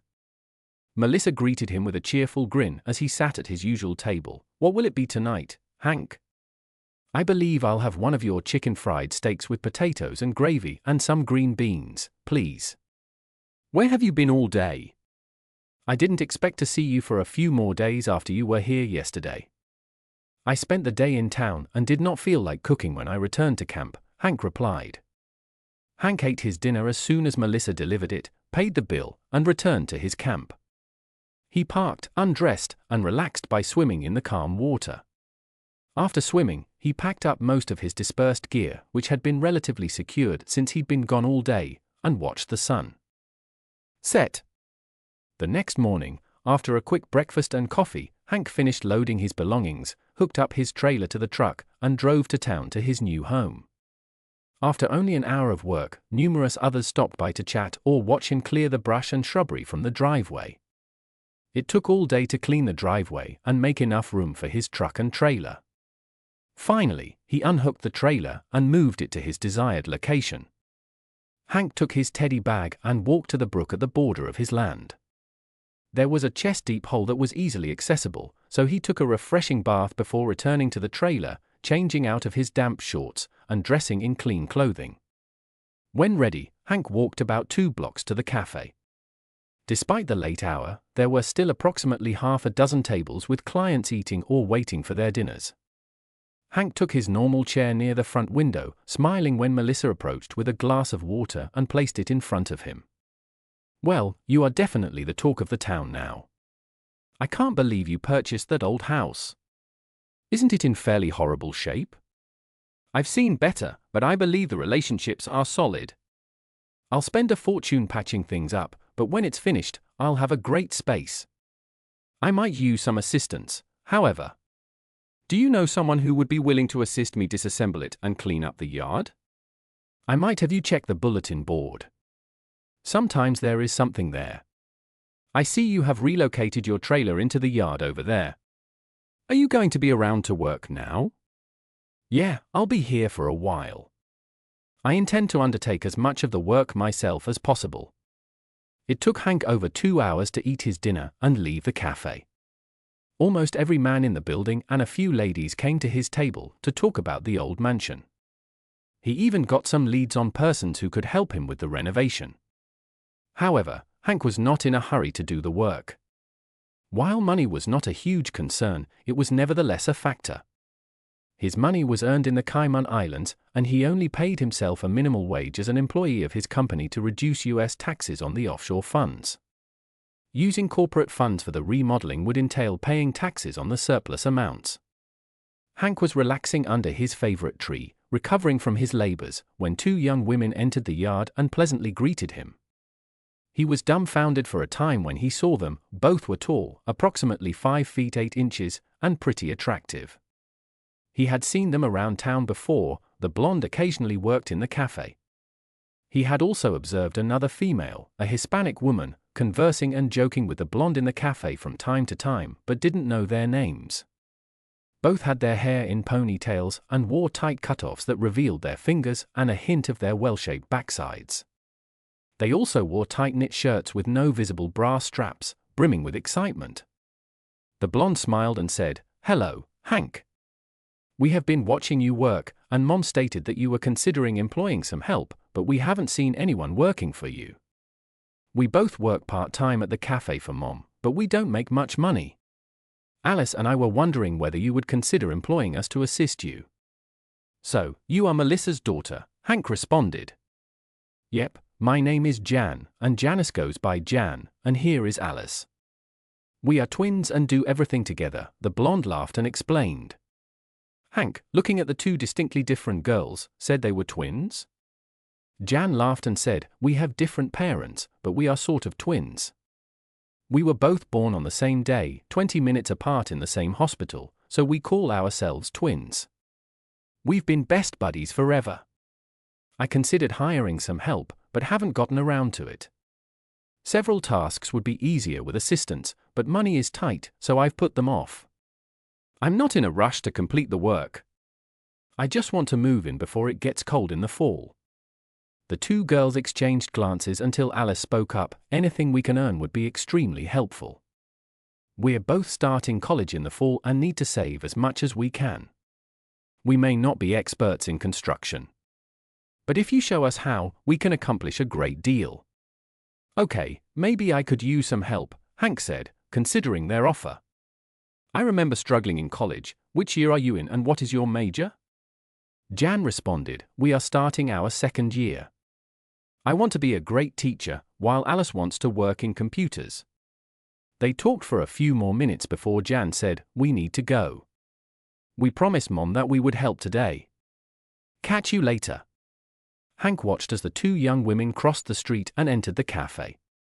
His heart raced as he watched them, thinking to himself, damn, I wouldn't give anything to have at least one of them.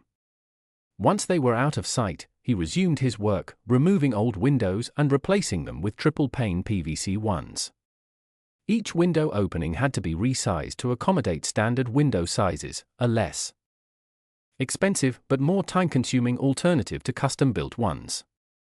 Hank decided to take a break shortly before noon and go to the cafe for lunch.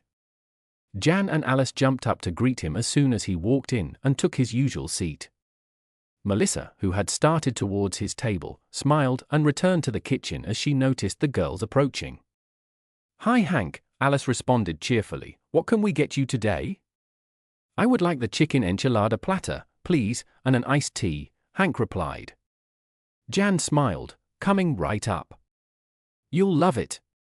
Alice and her mother made it, and their cuisine is simply the best. After finishing his meal, Hank went to the register to pay. Melissa greeted him with a smile. I won't say it's a first, but those two made a beeline for you this afternoon. I usually have to tell them to wait tables when I'm in the kitchen with Alice's mother. I've seen them in here before, but today is the first time I've spoken with them. They came around asking for a job. You said you had sent them? Hank asked, surprised. No, I did not suggest they approach you for a job. I just mentioned that you were considering hiring someone part-time to handle some of the heavier work. I can't believe they volunteered to help with your remodeling. I wouldn't call them lazy, but they are very selective about the type of labor they will do. They occasionally help here but often complain. I don't think they'd be willing to undertake the hard job required if you hired them, so you don't suggest them? No, that is not what I intended. If you give them a job, they will work hard to complete it effectively, and you will receive a fair day's pay for their efforts. I'm just astonished they agreed to do the job and even inquired about it. I did not mention hiring them. I've been doing as much as I can on my own to save money, but I'll need assistance shortly. Do you believe they can handle some of the heavier work? Do they even know anything about construction? Jen doesn't, but Alice's father is a contractor. When she was younger, she used to accompany him on job site visits, so I suppose she knows a lot. So how was your meal? You surprised me by not ordering your normal hamburger today, Melissa said. Hank laughed. It was quite delicious. I still enjoy your burgers, but I wanted to try something else, and I truly enjoy nice Tex-Mex. It would have been ideal with some chips and salsa, though. We considered adding it, but we'd have to charge a little more, and we can't just serve them early as Mexican restaurants do, Melissa replied. I understand that, but for me, it completes the Mexican experience. You should also work on making good pizza.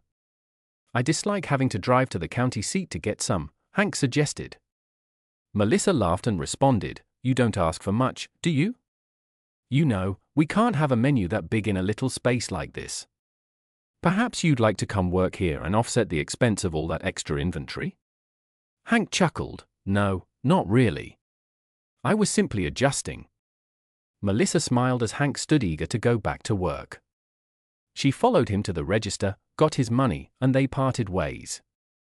The next morning, Hank had hardly just started working when Jan and Alice arrived, dressed similarly to the day before. Hello, Hank, what are we doing today?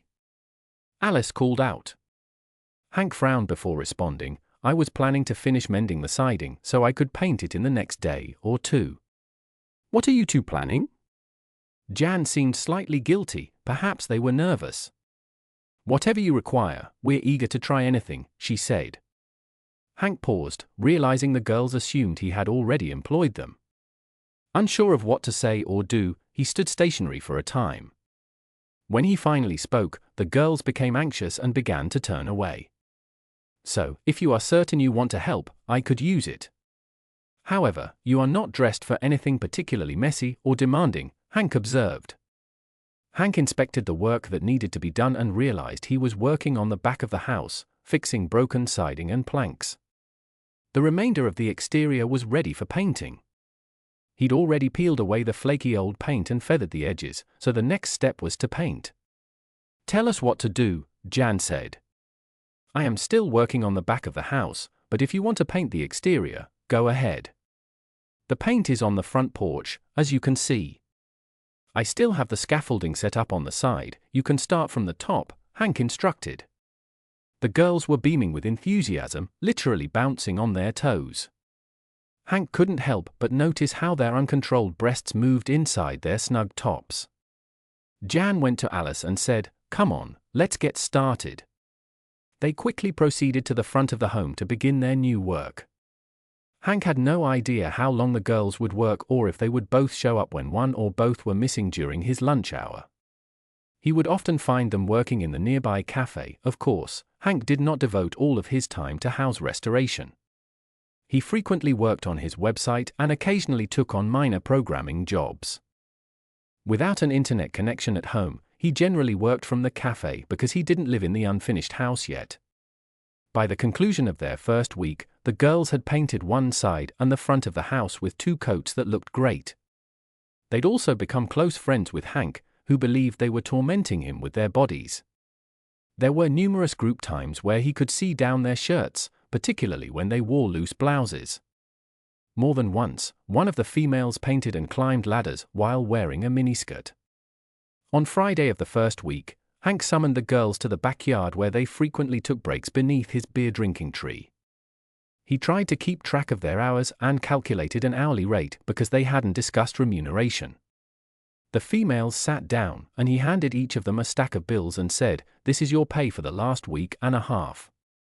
Because we never set rates, I asked around and obtained an estimate for the type of job you've been doing. I hope this is enough. To his surprise, neither woman counted her money. Instead, they shoved it inside the pockets of their tight shorts while standing up. They swiftly approached Hank and, much to his surprise, kissed him significantly more passionately than a simple thank you. Alice leaned to one side, forcing her thighs and hips into his arm and shoulder, while Jan mirrored her on the opposite side with her hand on his shoulder and her thigh brushing against his arm. Thank you, Hank, Alice said. I'm sure the money is satisfactory, but you didn't need to. We never begged for money. We simply wanted to help you. It gets so dull around here since the majority of our friends have left town in our attending college. Furthermore, she added, drawing closer, we enjoy being with you. Can we come over tomorrow and chill out instead of working? Hank considered it over briefly before responding, sure, why not? I do not have any pressing deadlines. We're almost finished with the exterior work, which will be completed before the weather becomes chilly. My main goal is to finish a few rooms inside so that I can move in before the winter. I can handle it, so a day off, that sounds fun. Both girls smiled and hugged him tightly before returning to their seats. They shared a few beers before departing to assist Melissa at the cafe during the Friday evening rush. Hank had to adjust himself after their loving farewell and couldn't help but watch them walk away. The next morning, Hank was still sitting outdoors, sipping his coffee when the two females arrived. They turned the corner of his house, carrying a cooler and sacks of what appeared to be groceries in their other hands. They soon approached, dropped their load, and kissed Hank. He nearly dropped his coffee and asked, "Wow, what caused that?" Jan asked him, puzzled, "Didn't you like it?" "We apologize." Alice appeared upset, causing Hank to hastily soothe them. "No, not that.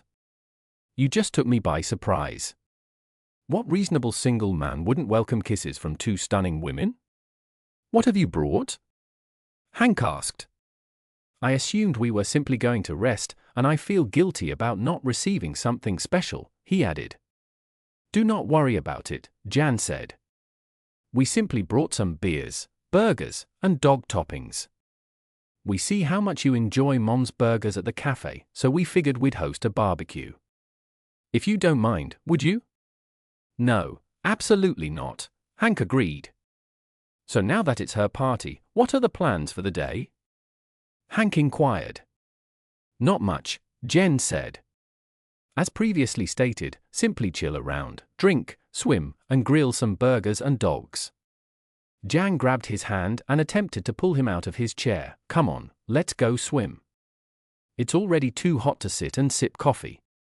Hank let the laughing girls lead him down the walk to the deep swimming hole in the back of his property. It was only about 150 feet away, and he could hear people swimming and conversing loudly. He drew back slightly, saying, Wait, please let me have my swim trunks." "Come on," said Alice, "those vintage shorts seem good to us. Besides, we do not wish to wait. We are hot." "Yeah, I see that," Hank muttered. Jan grinned and asked, "What did you say? Do you believe we are hot on?" "Yes, but I am sorry you heard that. I should not have said that." "Bull, of course you should," Jan replied. "All women need to hear that their husbands believe they're attractive, especially if they mean it." "You intended it, didn't you?" Alice pushed Jan's shoulder and hissed, "Quit, you moron." Hank looked astonished when he heard their conversation but assumed he had misheard and let them drag him toward the water. They soon found themselves swimming and splashing around with the other couples in the pool. Despite the fact that Jan and Alice were focusing most of their attention on Hank, they all seemed to be having a good time. Either Jan or Alice returned to the yard many times for more beer and lunch sandwiches. Late in the day, with the sun lowering lower on the horizon, Jen announced, "Come on, you guys, it is time for supper. Bye." Then, all three were under the influence of the beer and found everything humorous. The majority of their companions had left, and those who remained were on the bank cooking or eating their evening meals. As they returned up the trail, Hank found himself wedged between the women, their arms around each other's waists, hips banging as they went. They were all tipsy by this point, so everything became a laugh fest. Jan giggled at Hank and remarked, "You can't even walk straight. How will you handle us?" Hank remembered, "You have a couple of burgers we need to grill, then you have a party." Alice abruptly lowered Hank's head and stunned him with a huge sloppy kiss while kissing him. She reached out to touch the bulge in his wet shorts, then looked at Jan and said, "I'm not sure about the burgers, but he has one hot dog ready for us." Hank attempted to push her hand away, spluttering, "Stop that. What are you doing now? If your mother saw you, what would she say?" "You're inebriated." Jan's kiss cut short his argument after silencing him with her tongue. Each girl seized one of his hands and dragged him into the yard, forcing him to sit in his normal chair. Alice offered Hank another drink just as Jan turned on the gas grill nearby.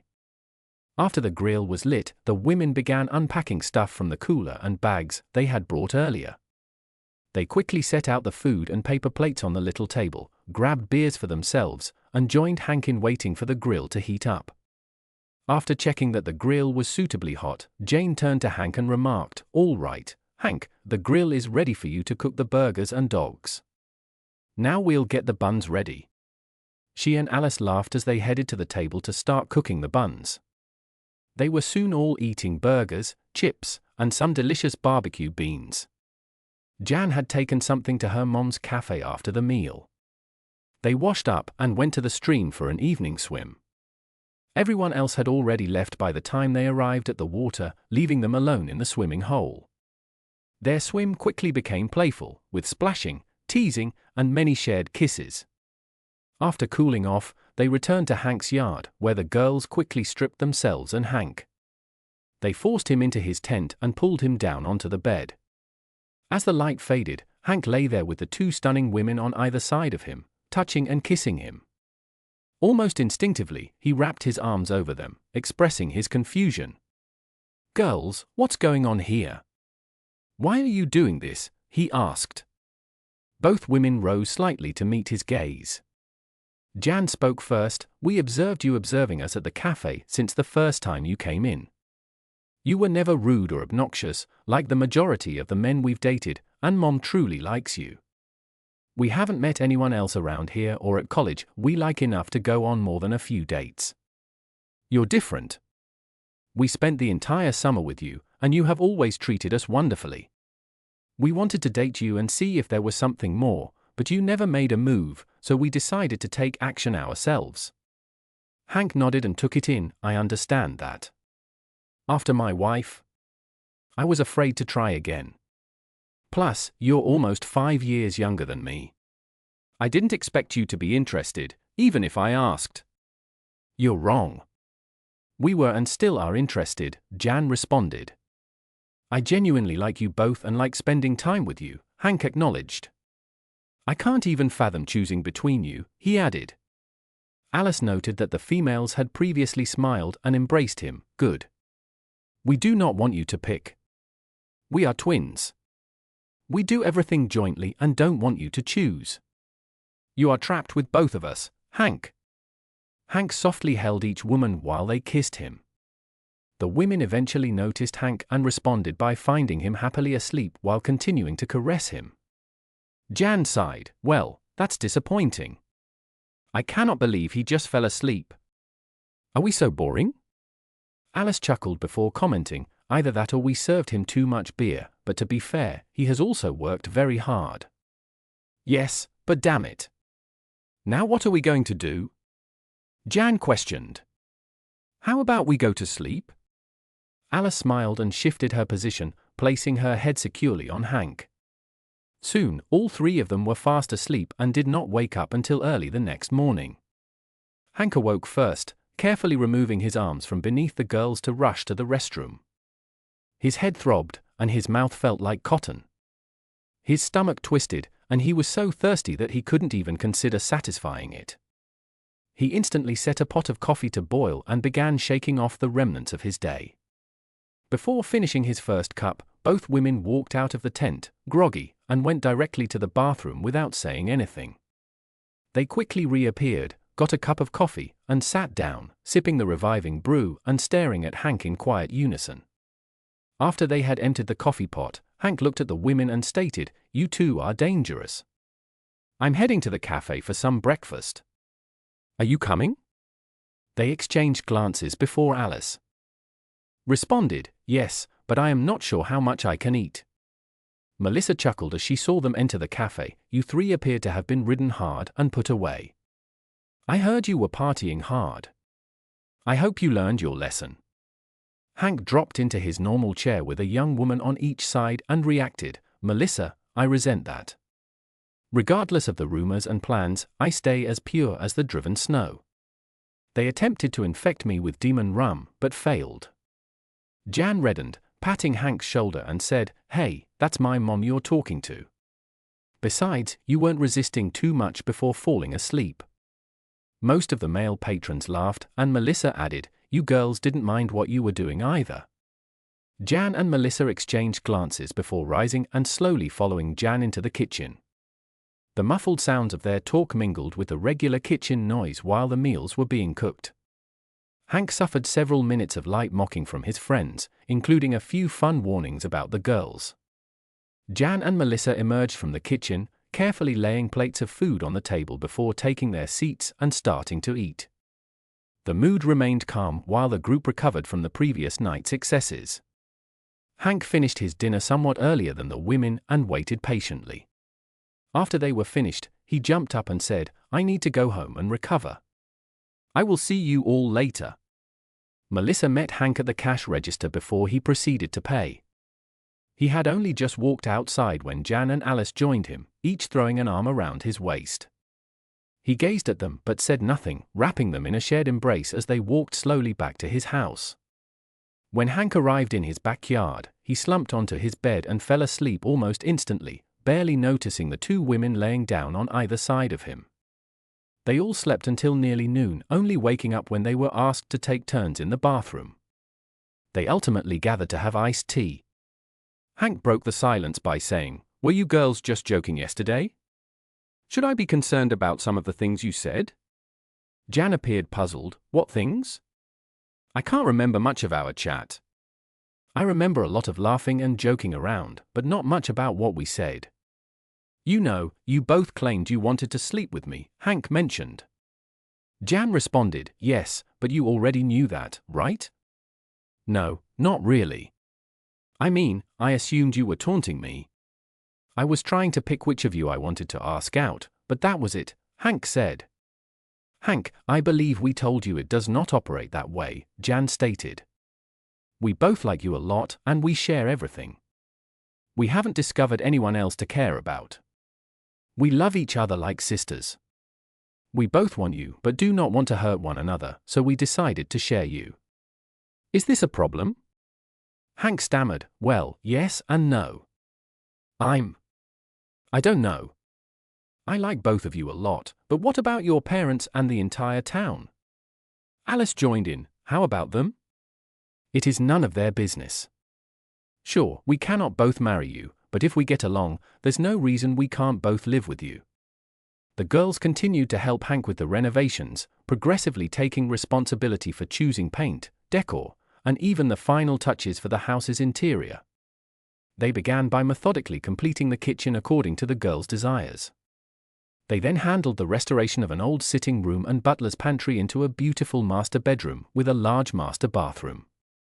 Once that was completed, they moved on to the formal living room and dining room. The final downstairs project was to convert a small room that had formerly served as a doctor's office into a nursery or child's room for future use. They finished the basement makeover just in time to host their first family feast on Thanksgiving as winter set in. They moved their focus to upstairs, planning 2 large bedrooms divided by a small game room and a bathroom. Thanksgiving was one of the few occasions when the cafe was closed, and the extended family gathered at Hank's house for the usual lunch. Jan and Alice's parents, siblings, and Hank's parents all swarmed the house, with many unsure how to react to Hank's unusual arrangement of living with 2 women who served as his wives. Surprisingly fast, both the family and the town adapted to their unconventional lifestyle, treating it as completely natural. Hank and his partners discovered pleasure and success. Alice and Jan are both college graduates. Jan got a job teaching at a local school, and Alice worked with Hank to develop various phone games and apps. Their financial prosperity steadily increased, adding to their contentment. Thank you for listening to today's stories. If you enjoyed listening, please like and subscribe if you haven't already. Also, write a comment below with your thoughts on what transpired. Take care.